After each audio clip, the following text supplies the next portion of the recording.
Hello guys! Hello Cancer!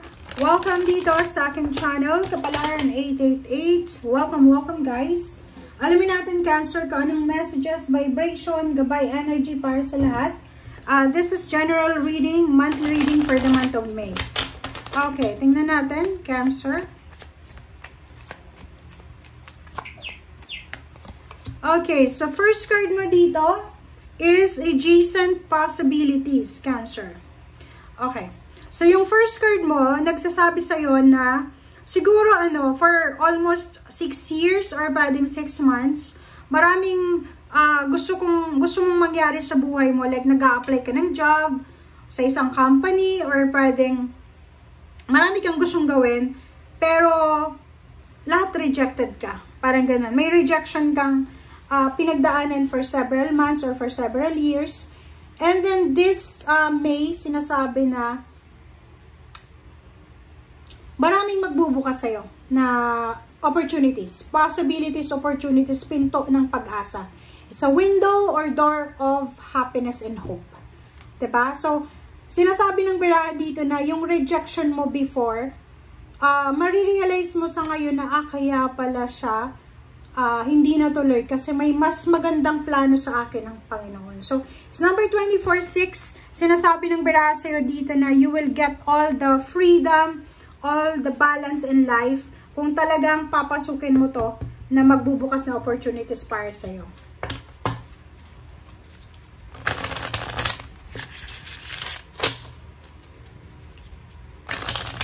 Okay, tingnan natin Cancer.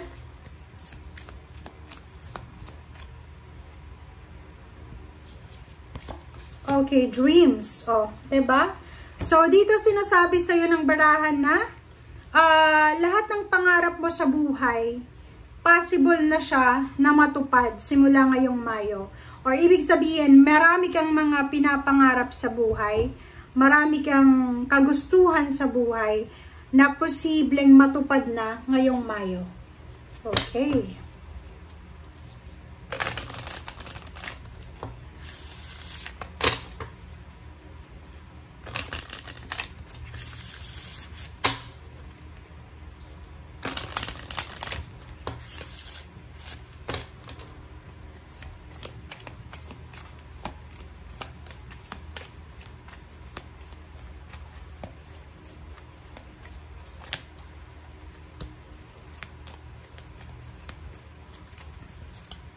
Okay. So, titanium rainbow. Ganun din sa Scorpio. Ganun din. So, nakikita ko sa'yo dito, pwedeng isa sa mga rason kung bakit medyo hindi ka seryoso sa mga nangyayari sa ngayon is because of sensitivity. Medyo sensitive ka sa parting yan. Okay. Maraming rason, siguro masyado kang emosyonal or masyado ka lang na nadadala ng emotions mo or ng mga drama sa paligid mo. So, nakikita ko sa'yo dito, hindi ko alam, may hormonal imbalances ka ba? Ano ba yan? Menopausal? Or lalaki ka, may mga problems ka sa reproductive organ? Or ano ba? So, ikaw lang yung makakasagot niyan. So, basta ang sinasabi ng baraha sa'yo dito, Cancer, na meron ka ng chance, possibilities, mga adjacent possibilities siya. Maraming posibilidad, opportunity na matupad mo na yung mga pangarap mo sa buhay. So, bigyan mo to ng focus kasi matagal na tong pinipresent sa'yo ng universe. Ang problema lang, hindi mo masyadong binibigyan ng, or hindi mo siniseryoso, yun. Diba? Kailangan mo seryosohin to. Okay. First two cards natin is Emperor and the High Priestess. So, Emperor and High Priestess, sinasabi ng baraha sa'yo na reclaiming of your power, Cancer. So, maraming nawala sa'yo. Pwedeng pera, relationship, confidence, power. Sinasabi ng baraha sa'yo dito na ibabalik ulit sa'yo yan ng ating universe. Makinig ka lang sa sinasabi nila.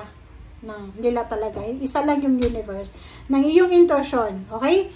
Makinig ka, ramdamin mo yung iyong instinct sa lahat ng decision making na gagawin mo.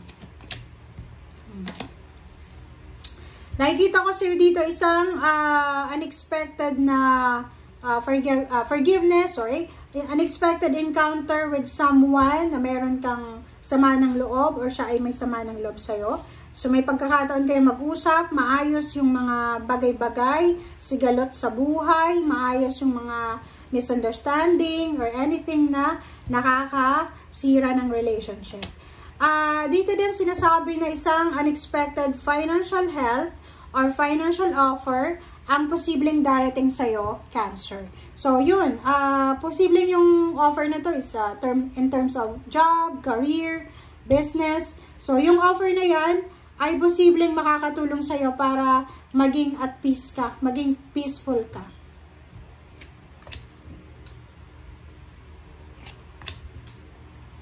Okay, next card natin is the Lovers and King of Cups.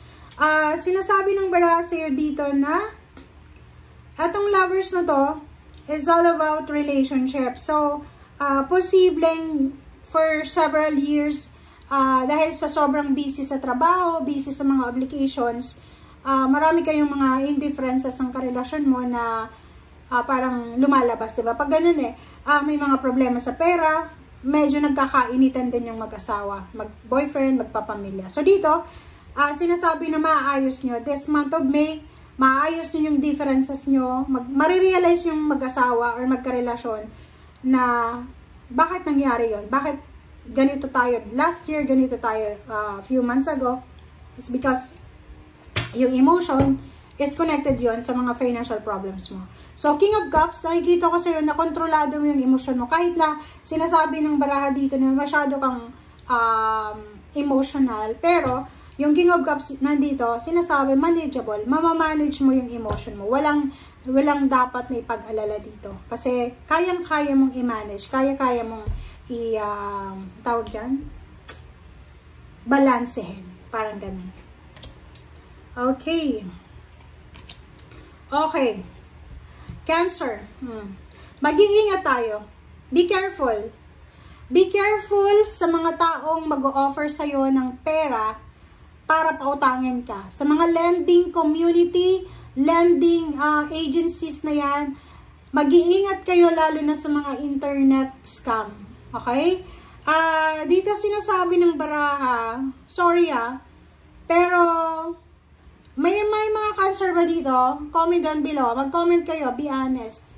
Kung may mga Cancer dito, mga mahilig kayo sa online casino or sa mga online anything na online gambling, mag-iingat kayo guys. Kasi, sinasabi ng baraha sa'yo dito, na posibleng yan sa kagustuhan mong maging balanse yung pera, 'di ba?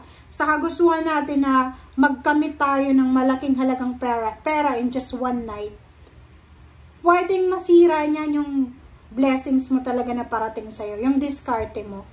Alam niyo ba na yan ay lahat ng klase ng gambling is dala yan ng dilim. Okay? So, mag-iingat ka.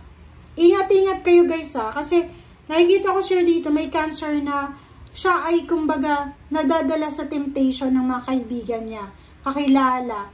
Kasi lahat ng kakilala niya naglalaro na online, sugal, ganyan, ganito.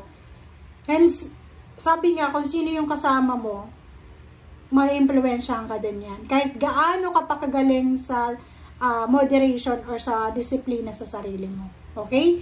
So, simula ngayong Mayo, ang sinasabi sa'yo dito, Cancer, umiiwas ka sa kahit na anong klaseng sugal, sabong, sugal, ano bang sugal pa, baraha, online, lahat ng klaseng sugal, risky decision, risky na mga gusto mong subukan. Ingat-ingat tayo, okay? Mag-ingat ka talaga. Knight of Cups,